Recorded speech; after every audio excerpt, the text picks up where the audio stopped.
오즈의 마법사 촬영장. 여느 때처럼 웃음을 멈추지 못하고 자지러진 주디 갈란드에게 오늘은 감독이 사정없이 싸대기를 날려서 어수선한 촬영장을 단숨에 정리하네요. 사실 이건 그냥 화풀이가 아니라 나름의 이유가 있었죠. 주디는 촬영장에서 허파 풍선 증후군으로 유명했는데 의학적 설명으로 허파에 바람이 빠질 때까지 웃는 거였어요. 문제는 바람이 좀처럼 빠지지 않는다는 거죠. 이 때문에 촬영이 수시로 중단돼도 주연 배우다 보니 감독이 제지를 못했는데 오즈의 마법사 감독만은 달랐어요. 감독이 거칠기로 유명한 사람이어서 가능했겠지만 한편으론 주디가 약쟁이가 된 사연과도 관련이 있지요. 당신은 영화를 한 달에 한 편, 길게는 2달 안에 만들어야 했기에 약을 먹여서 잠도 안 재우고 촬영했는데 웃음 때문에 촬영이 계속 중단된다고요? 이건 범죄였어요. 촬영장 소동은 주디 이것 말고도 먼치킨 역에 120명이 넘는 외소증 배우들을 촬영장에 모았더니 밤마다 술판을 벌였고 소동까지 피울 땐 경비원들이 잠자리채를 들고 잡으러 다니는 진풍경까지 펼쳐졌어요. 심지어 몸이 작아 변기에 빠지는 사람도 나왔고 어쩔 수 없이 직원들은 화장실까지 따라 들어가 변기에 빠지지 않게 붙잡고 있었죠. 마녀 역할 배우는 화상사고가 있었고 양철나무꾼은 알루미늄 가루 분장을 했다가 병원에 실려가는 병고도 발생했어요. 이때 전신 가루 분장이 사람을 죽음으로 몰고 갈 수 있다는 공포가 이 바닥에 확산됐죠. 이 괴담은 훗날 007 골드핑거에서 금가루 분장으로 살인을 한다는 소재로 가공되기도 했습니다. 하지만 이런 풍문과는 달리 양철나무꾼은 퇴원해서 훗날 영화 티파니에서 아침을 해서 오드리 헵번의 남편으로 등장합니다. 이분 배도원이랑 비슷하지 않나요? 이렇게 사고가 많다 보니 무려 5개월을 넘기는 이례적인 촬영 기간이 걸렸고 그나마 다행한 것은 흥행엔 성공해서 명작으로 남았죠. 그런데 이 영화에서 화제를 모은 건 사람만이 아니었어요. 강아지로 나온 토토도 인기가 상당해서 먼치킨 배우보다 주급을 더 받을 정도였죠. 그리고 이 이름은 40여년 후 다시 화제가 됩니다. 아프리카 노래로 유명한 록밴드 이름으로 등장했거든요. 80년대는 일본이 경제대국 2위로 올라서며 미국 시장을 파죽지세로 점령하던 때라 미국 노동자들은 실업 위기감이 극에 달했고 일본 상품을 때려 부수는 데모 등으로 반일 감정을 표출했어요. 마침 일본에서 개발한 자동 비데 이름도 토토라서 변기로 많은 사람들이 인식하던 때인지라 밴드 팬들은 하필 일본 변기 이름을 갖다 썼냐고 거센 항의를 쏟아냈습니다. 이에 변기 토토가 아니고 라틴어에서 따온 이름이라고 해명을 하려 했는데 설명이 어렵기도 하고 번거로웠어요. 그래서 평소 팬들이 오즈의 마법사 강아지 이름이냐고 묻던 게 생각나 그 영화를 인상 깊게 봐서 따왔다고 둘러댔죠. 이때 2시의 데이트 김기덕 방송으로 이 말을 듣고 배를 잡고 웃었던 기억이 납니다.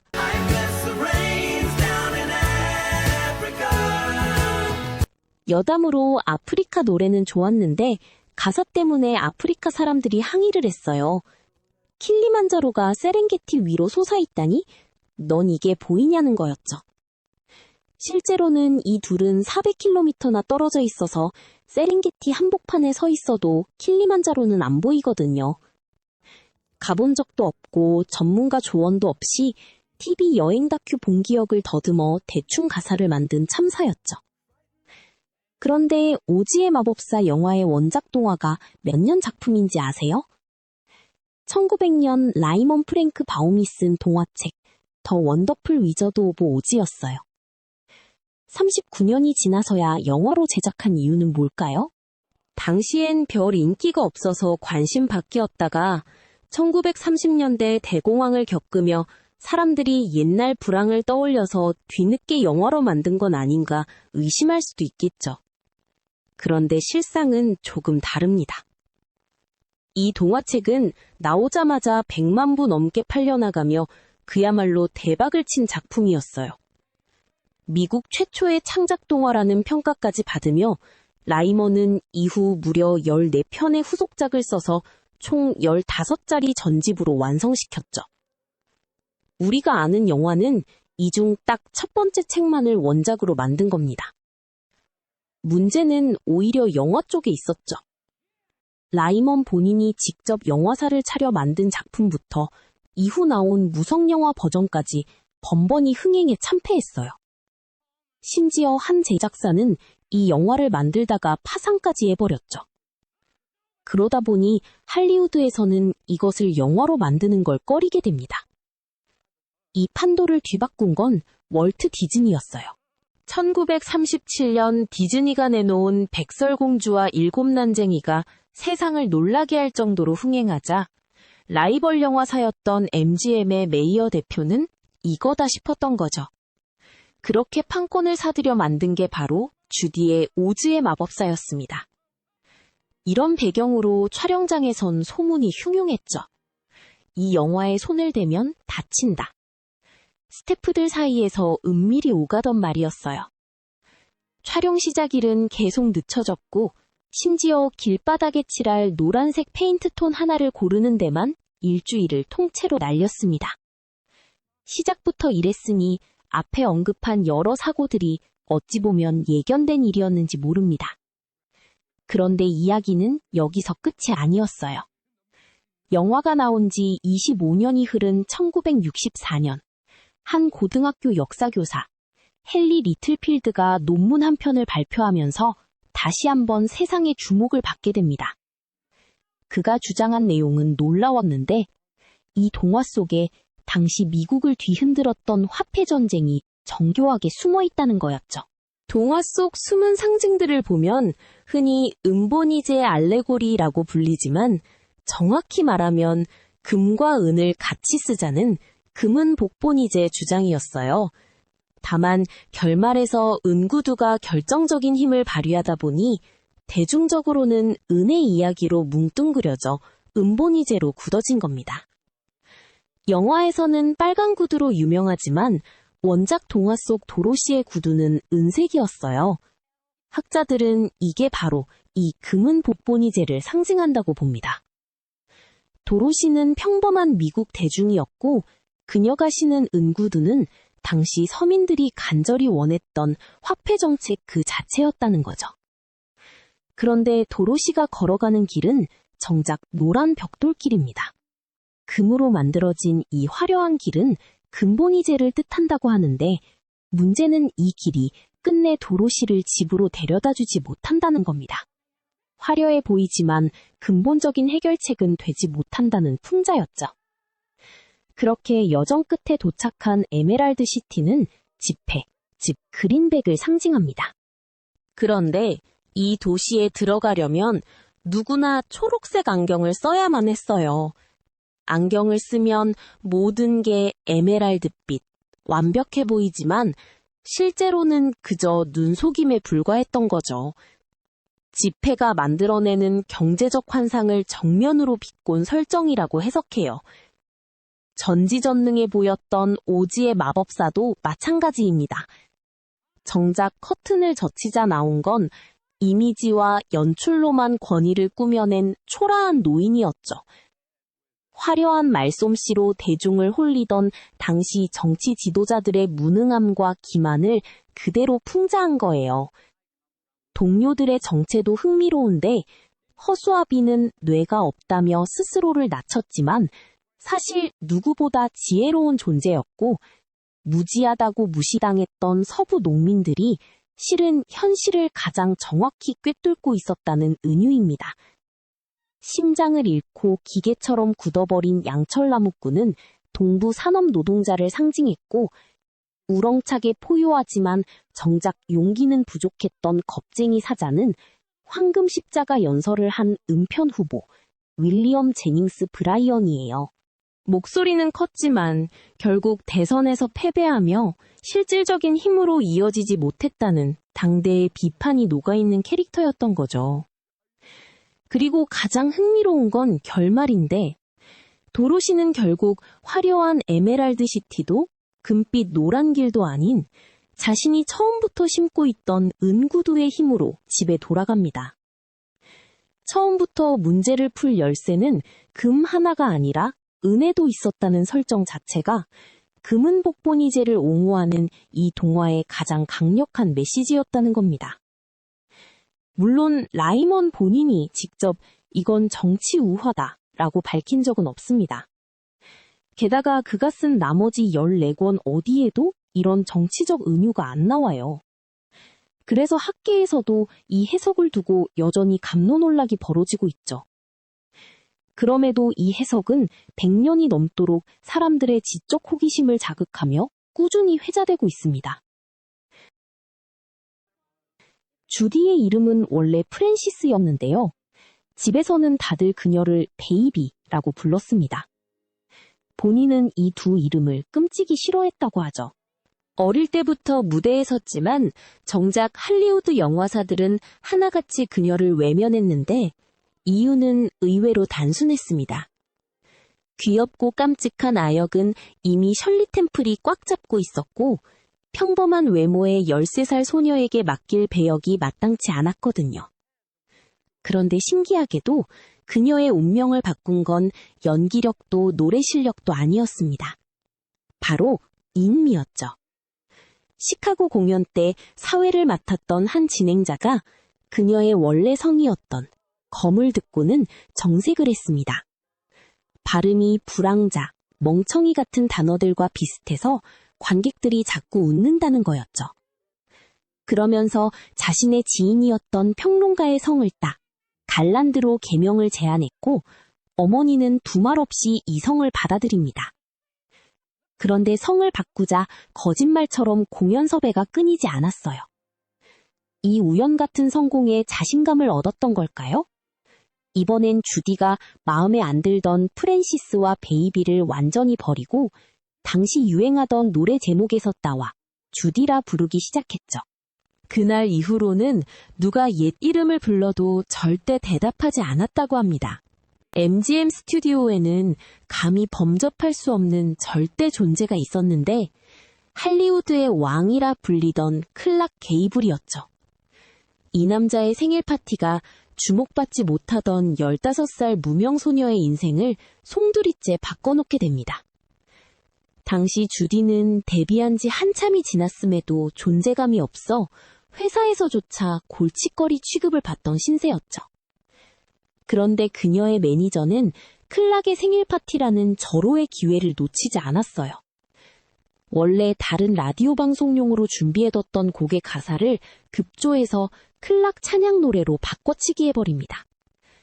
곡 제목마저 노골적으로 친애하는 게이블 씨였죠.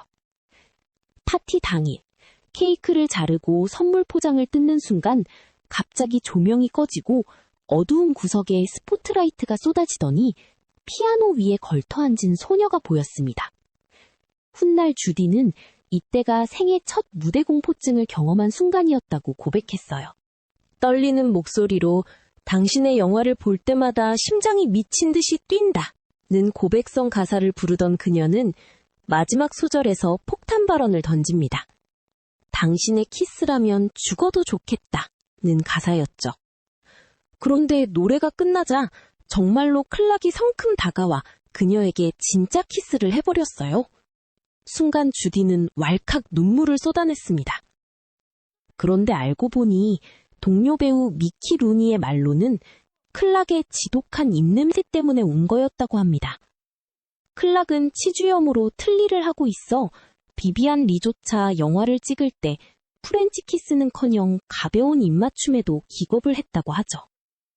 하지만 눈물 범벅이 된 와중에도 주디는 곁눈질로 팔을 벌리고 서 있는 메이어 대표를 발견하자 곧장 메이어의 무릎 위로 뛰어올라 안겨버렸어요.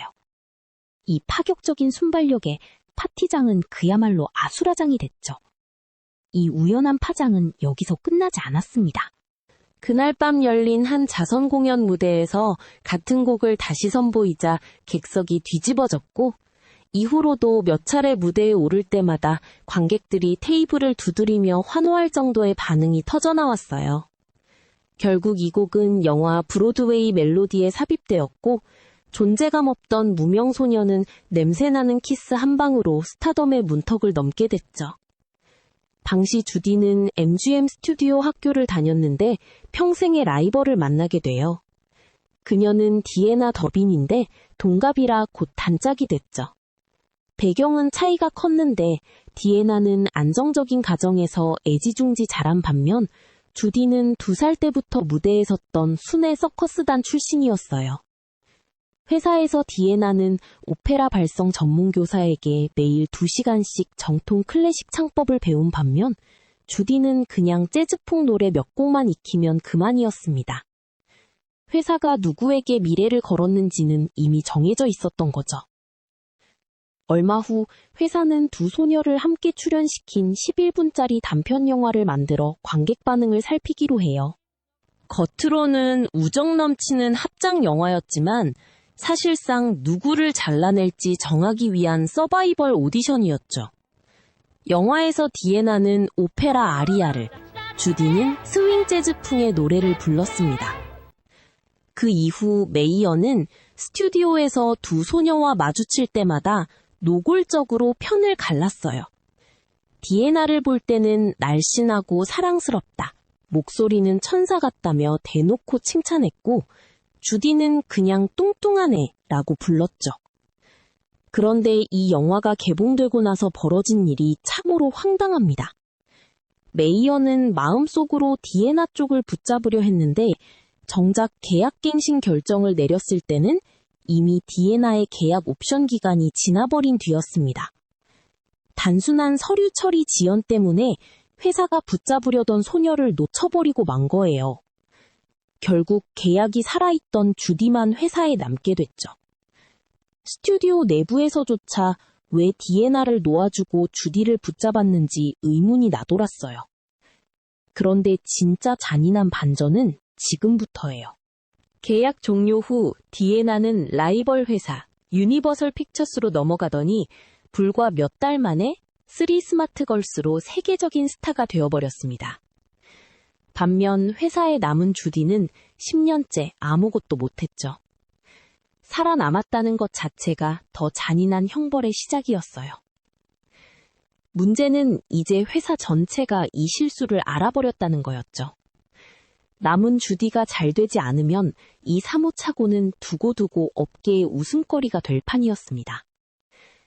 결국 메이어는 실수를 인정하는 대신 마치 처음부터 주디를 점찍고 있었던 것처럼 회사의 명운을 걸고 주디를 밀어붙이기 시작해요. 이름까지 붙인 갈란드 프로젝트. 그런데 이것은 응원이 아니라 착취에 가까웠습니다. 손님이 오면 주디를 자랑스레 가리키며 예전엔 꼽주 취급을 받았는데 지금은 우리 스튜디오 최고의 스타예요. 그 말을 하는 그 순간에도 뒤에서는 그녀를 여전히 똥똥한 애라 부르며 다이어트 약을 먹였죠. 끼니는 멀건 치킨 수프뿐이었는데 주디는 이걸 죄수의 메뉴라 불렀어요. 몇 년 뒤 회사가 오즈의 마법사를 준비할 때 이 모수는 절정에 달했습니다. 놀랍게도 감독이 처음 눈독 들인 도로시 후보는 다시 디애나였죠. 하지만 그녀를 데려올 수 없으니 결국 주디에게 배역이 돌아갔는데 시나리오 작가는 훗날 이렇게 폭로했어요. 메이어가 주디를 캐스팅한 이유는 순전히 체면 때문이었습니다. 서류 하나 잘못 처리해서 디애나를 놓친 게 이미 업계에 소문이 파다했으니 이번엔 반드시 주디를 디애나보다 더 큰 스타로 만들어서 그 실수가 신의 한 수였다는 걸 증명해야만 했던 겁니다. 대우는 최악이었는데 함께 주연을 맡은 배우들은 주당 $3,000를 받을 때 정작 주인공인 주디는 $500를 받았죠. 그녀보다 적게 받은 주연급은 개 한 마리, 토토뿐이었습니다. 몸매를 가리려 코르셋을 입어야 했고 식욕을 억누르려 담배를 피워야 했어요. 이 모든 불리한 조건 속에서 주디는 카메라 앞에 섰습니다. 그리고 영화는 대성공을 거둬요. 수십 년이 흐른 1960년대 더 잭팟 프로그램 토크쇼에서 주디에게 진행자가 물었습니다. 디애나는 아직 활동하나요? 주디는 여유롭게 그녀의 눈썹은 여전하다고 받아치자 방청객이 웃었어요. 디애나는 스리랑 부부의 순학질 여사처럼 미간이 이어진 눈썹이라 놀렸었거든요. 이어 예전엔 그녀를 뭐라고 불렀냐는 질문에 털복숭이라고 답하자 방청객은 다시 폭소가 이어졌죠. 주디가 19살이 되던 해, 위로 띠동갑인 음악가 데이비드 로즈와 사랑에 빠졌어요. 어려서부터 어머니의 통제와 감시 속에서만 자라난 소녀가 선택한 탈출구는 결혼이었습니다. 데이비드는 이미 이혼 절차를 밟고 있던 처지였지만 애정에 목말랐던 주디에게 그런 건 문제가 되지 않았어요. 소속사도 어머니도 결혼을 극구 반대했지만 소용없었죠. 원래 성대한 결혼식을 계획했던 이 커플은 어느 날 밤 레스토랑에서 저녁을 먹다가 오늘 밤 안에 그냥 결혼해버리자고 질렀어요. 급기야 어머니와 새아버지까지 태운 네 사람은 그 길로 라스베가스로 날아가 새벽 1시에 목사 앞에서 순식간에 부부가 되어버렸습니다. 문제는 바로 다음 날 터졌어요. 신혼여행은커녕 소속사는 당장 촬영장으로 복귀하라는 냉정한 답장을 보냈고 결혼한 지 24시간도 채 안 돼 주디는 다시 카메라 앞에 서야 했습니다. 정작 그렇게 서둘러 결혼한 남편은 아내보다 마당에 깔아놓은 240m짜리 실제로 석탄을 떼서 움직이는 증기기관차에 더 열중해 있었죠. 방송국에서 고된 하루 업무를 마치고 집에 돌아오면 곧장 기관사 모자를 눌러쓰고는 혼자서 하루 종일 그 작은 열차를 몰며 마당을 뱅글뱅글 돌곤 했어요. 주디는 1년 만에 임신을 했는데 당시 할리우드 분위기는 계약한 배우의 사생활까지 통제하던 때라 임신한 여배우는 흥행에 지장을 준다는 이유로 낙태를 종용하는 일이 다반사였죠. 메이어 대표는 애가 애를 낳는다고 노발대발했고 주디 어머니를 앞세워 압박을 했습니다. 어머니는 데이비드와 조용히 얘기를 끝낸 뒤 계단을 내려와 아이를 낳을 수 없다고 통보했지요. 주디는 자기 아이인데 왜 안 되냐며 반발했지만 남편은 끝까지 방관자처럼 침묵만 지켰습니다. 다음 날 주디는 어머니와 남편 사이에 낀 채 차에 실려 로스앤젤레스 외곽의 허름한 병원에서 수술을 마쳤어요. 이로 인해 주디는 이혼을 선택하는데 마음을 채 추스르기도 전에 이미 새로운 사랑에 빠졌습니다. 상대는 할리우드 최고의 미남 배우인 타이론 파워. 하지만 유부남이었죠. 그럼에도 주디는 사랑을 포기하지 않았습니다. 군입대한 그를 향해 매일같이 편지를 쓰고 친구들에게 사진을 자랑하며 잠들 때마다 그의 얼굴을 떠올릴 만큼 깊이 빠져들었죠. 타이론이 아내에게 이혼을 요구했다가 거절당하고 궁지에 몰리자 주디는 결혼해주지 않으면 아이를 지우겠다는 최후 통첩과 함께 또 한 번 임신을 통보했습니다. 정작 그녀 자신조차 전 남편과의 이혼 절차를 마무리 짓지 않은 상태였다는 게 문제였죠. 아내를 끝내 설득하지 못한 타이로는 주디를 뉴욕으로 불러들였고 비행공포증까지 견디며 19시간을 날아간 주디에게 돌아온 건 변함없는 거절뿐이었죠. 게다가 그가 훈련소에서 그녀의 연애 편지를 낄낄거리며 동료들에게 놀린다는 친구의 거짓 소문까지 사실로 믿어버린 주디는 그를 사기꾼이라 부르며 완전히 등을 돌렸습니다. 그런데 이 친구라는 사람은 영화사가 포섭한 스파이로 지시에 따라 둘 사이를 회방 놓은 거였어요. 영화사는 심지어 주디 집을 도청까지 했었죠. 남편은 사랑보다 회사의 체면이 우선이었고 연인은 결단력도 진심도 없었습니다. 20살 남짓한 나이에 벌써 2번의 임신과 2번의 배신을 겪게 되었죠. 이후로도 주디의 결혼 생활은 안정을 찾지 못했습니다. 감독 빈센트 미넬리와 재혼해 훗날 배우로 대성하는 딸 라이자 미넬리를 낳았지만 이 결혼도 6년 만에 끝났고 시드니 러프트, 마크 헤런과도 각각 결혼과 이혼을 되풀이했습니다. 어린 나이부터 약물에 길들여져 성인이 된 후에도 끊어내지 못했고 결국 그녀는 오랜 세월 몸담았던 소속사에서마저 해고당하며 기반을 잃게 됩니다. 그러던 1963년 마지막이라 생각되는 초대형 프로그램 계약이 생겼죠. 그런데 이 시기 그녀는 남편과의 이혼 소송까지 겹치며 취약한 상태에 놓여 있었습니다. 그리고 이런 틈을 정확히 파고든 사람이 있었어요. 이 남자는 어느 날 은밀하게 다가와 충격적인 이야기를 꺼냈습니다. 주디가 약물에 취해 의식을 잃은 상태에서 찍힌 나체 사진이 있는데 이 사진으로 돈을 요구하는 사람이 있다는 것이었죠. 이 사진이 세상에 유출이라도 된다면 겨우 붙잡은 방송 계약은 물론 남은 인생 전체가 한순간에 무너질 수 있는 상황이었어요. 남자는 자신이 사진을 회수해주겠다며 5만 달러가 필요하다고 했죠. 지금 가치로 100만 달러가 훌쩍 넘는 거액이었습니다. 주디는 어쩔 수 없이 방송국으로부터 거액의 선금을 끌어냈고 그 돈을 넘겨줬어요. 그런데 훗날 밝혀진 진실은 그런 사진은 처음부터 존재하지도 않았고 이 남자는 사람들 앞에서 이 사기짓을 자랑하며 떠벌리고 다녔다는 겁니다. 그리고 그제야 알게 됐죠. 이 사람이 다름 아닌 그녀의 매니저 데이비드 베겔먼이었다는 것을. 매니저의 공사는 여기서 끝나지 않았고 이런 낌새를 처음 눈치챈 건 남편 시드니 러프트였습니다. 아내 계좌에서 정체 모를 수표가 자꾸 빠져나가고 있었어요. 수상함을 느낀 시드니가 변호사를 붙여 조사를 시켜보니 매니저가 몰래 빼돌린 돈이 20만에서 30만 달러에 달했고 그중 78,967달러는 이미 문서로도 확인됐습니다. 이 사실을 통보받은 주디의 반응은 모두의 예상을 완전히 빗나갔어요. 이 일이 공개되면 한창 방영 중이던 방송 프로그램에 지장이 생길까 우려해 그녀는 아예 문제 삼지 않기로 하고 넘어갑니다. 2번이나 주디의 거액을 훔치고도 매니저는 아무 대가도 치르지 않았어요.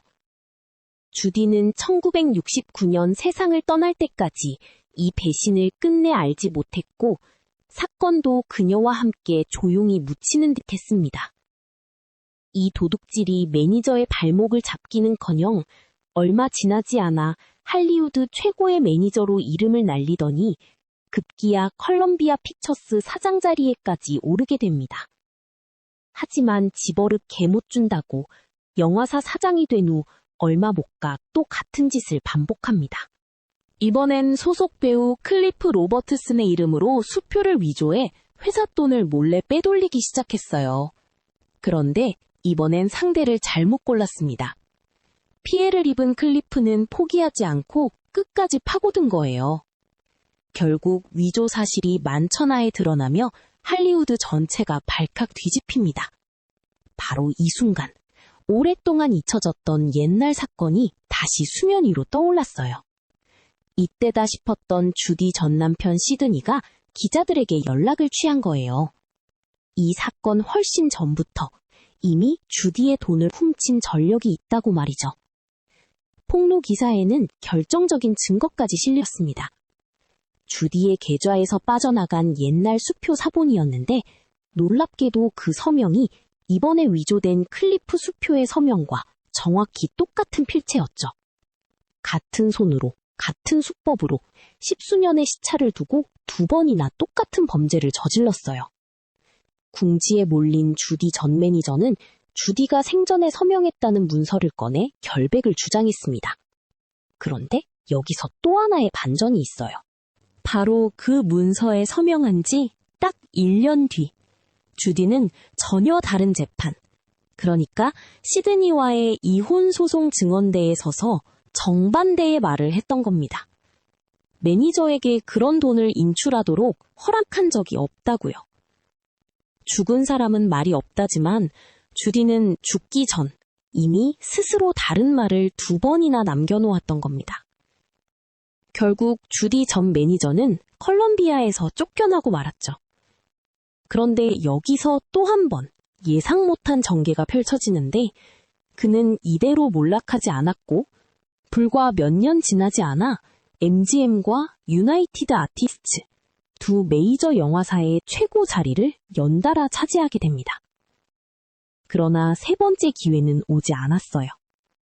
손댄 사업들이 하나둘 흔들리기 시작하더니 결국 그가 세운 회사마저 파산에 이르고 맙니다. 1995년 8월, 그는 로스앤젤레스의 한 호텔에 홀로 체크인하고 그날 밤 방아쇠를 당겨 생을 마감했어요. 유서 한 장 없었죠.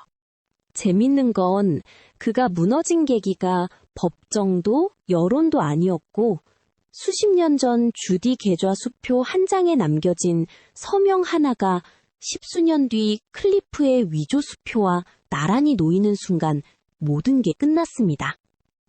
주디의 5번째이자 마지막 남편은 놀라운 방식으로 그녀의 인생에 들어왔습니다. 첫 만남부터가 마약이었으니까요. 이름은 미키 딘스. 뉴욕의 인기 클럽 야간 지배인이었던 그는 원래 어려운 부탁을 척척 해결해주는 해결사 정도로 알고 지내던 사이였습니다. 첫 만남은 한밤중 걸려온 다급한 전화 한 통에서 시작됐어요. 비행기를 타야 하는데 각성제가 급히 필요하다는 연락이었고 미키는 곧장 각성제를 들고 호텔방으로 달려갔죠. 약을 배달해주던 그 남자가 불과 얼마 뒤 5번째 남편이 됩니다. 그냥 우리 결혼해버리자는 미키의 지나가는 말 한마디에 주디는 그러자고 답했고 2주도 안 돼 런던으로 날아가 결혼식을 올렸죠. 결혼 3개월 후 1969년 6월의 어느 일요일 아침, 남편 미키는 반응 없는 욕실 문을 두드리다 지붕으로 올라가 창문 너머로 안을 들여다봤습니다.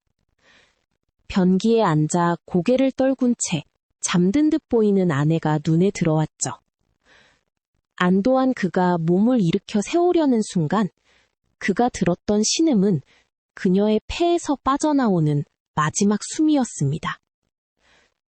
검시관은 사인을 바르비투르산염 중독으로 발표했어요. 자살 흔적은 없었고 잠에서 깼다가 몇 알을 먹었는지 잊고 다시 삼킨 어이없는 실수였을 거라는 결론이었죠. 47의 나이에 허무하게 생을 마감했습니다. 마지막 순간 곁에는 약배달부 남편만 남았어요. 장례식 날 뉴욕의 거리는 그녀를 마지막으로 보러 온 인파로 몇 블록에 걸쳐 조문행렬이 이어졌죠. 세기의 스타를 떠나보내는 자리였습니다. 그런데 바로 이 장례식이 끝나던 그 순간 아무도 예상 못한 일이 벌어지고 있었어요. 딸 라이자 미넬리가 어머니를 막 땅에 묻고 나온 그 차 안에서 남편 미키는 슬퍼할 틈도 없이 서류 가방을 열었죠. 그러고는 출판업자와 마주 앉아 조용히 계약서에 사인을 하기 시작했습니다. 아내의 관이 땅속으로 내려간 지 불과 몇 시간 후, 미키는 그 옆자리에서 자신의 배를 불릴 계약을 성사시키고 있었던 거예요. 훗날 이 책, With No More My Lady는 실제로 출간되어 베스트셀러가 됐지만 딸 라이자에게는 평생 잊을 수 없는 배신감으로 남았죠. 그런데 정작 더 큰 문제는 따로 있었어요. 화려했던 무대 뒤, 통장에 남은 건 고작 $40,000였죠. 그 반대편엔 국세청이 요구하는 $500,000의 체납세금이 버티고 있었는데 오랜 세월 매니저들의 횡령과 부실 관리, 그리고 주변 사람들에게 아낌없이 베풀던 씀씀이가 만들어낸 결과였습니다. 살아생전 이미 집엔 압류딱지가 붙었고 음반 인세와 공연료까지 국세청이 가져가던 상황이었어요. 죽음 이후에도 빚은 사라지지 않고 고스란히 남았죠. 이 무너진 잔해를 수습한 건 다른 누구도 아닌 큰딸 라이자였습니다. 그녀는 어머니가 남긴 옷가지, 장신구, 소품 하나하나를 경매에 붙이며 눈물로 빚을 갚아나갔어요. 여기서 의아한 건 미국도 상속포기 제도가 있었을 텐데 왜 라이자는 그 길을 택하지 않았을까요? 그리고 그 곁엔 조용히 손을 내민 한 사람이 있었으니 오랜 벗 프랭크 시나트라였죠. 그는 말없이 수표를 보탰습니다. 화려한 무대의 이면에서 딸의 눈물과 친구의 의리로 겨우 마지막 뒷수습이 끝난 뒤 정작 그녀의 몸이 향한 곳은 뉴욕이었습니다. 남편 미키가 아내를 자신의 곁에 묻고 싶어 했어요. 주디는 늘 내가 있는 곳에 있고 싶어 했다는 게 그의 설명이었죠. 그렇게 그녀는 뉴욕 하츠데일의 펑클리프 뮤지로 향합니다. 하지만 그녀는 곧바로 편히 잠들지 못했어요. 유산 전체가 빚더미였던 탓에 정작 안치 비용을 치를 돈조차 없었죠. 그녀는 안치되지 못하고 임시 크립트에 놓여 거의 1년 가까운 시간을 보내야 했습니다. 그런데 한 타블로이드 기자가 묘지를 둘러보다 우연히 그 이름표를 발견하게 됐어요. 세기의 스타가 죽어서도 제대로 묻히지 못했다는 특종이 터지자 오랜 친구 프랭크 시나트라가 다시 한번 조용히 나섰죠. 안치 비용을 대신 치른 겁니다. 그제야 그녀는 펑클리프 묘지의 대리석 벽 속 작은 안치 공간에 정식으로 자리할 수 있었죠. 그런데 2017년 또 한 번의 이장이 이루어집니다. 이번엔 딸 라이자 미넬리의 결단이었어요. 어머니를 할리우드의 집으로 모셔오고 싶다는 게 이유였죠. 다시 그녀의 유해는 로스앤젤레스 할리우드 포에버 묘지로 옮겨졌고 그녀의 95번째 생일이었던 날 가족과 지인들만 모인 조용한 추모식과 함께 주디 갈란드 파빌리온에 안치됐습니다. 이곳은 라이자를 비롯한 자녀와 손주들까지 함께 묻힐 수 있도록 마련된 넓은 공간이었어요. 남편 미키가 반대하지 않았냐고요? 에이, 이미 14년 전에 요단강 건너가서 아무 말이 없었죠. 그가 살아있을 땐 법적으로 자식들이 발언권을 행사할 수 없어서 그 사람 뜻대로 뉴욕으로 갔었거든요. 주디는 죽어서도 순탄치 않았습니다. 새로 구독과 좋아요를 해주신 분들 감사합니다. 구독자 1000명이 눈앞에 보이는데 구독과 좋아요 부탁합니다.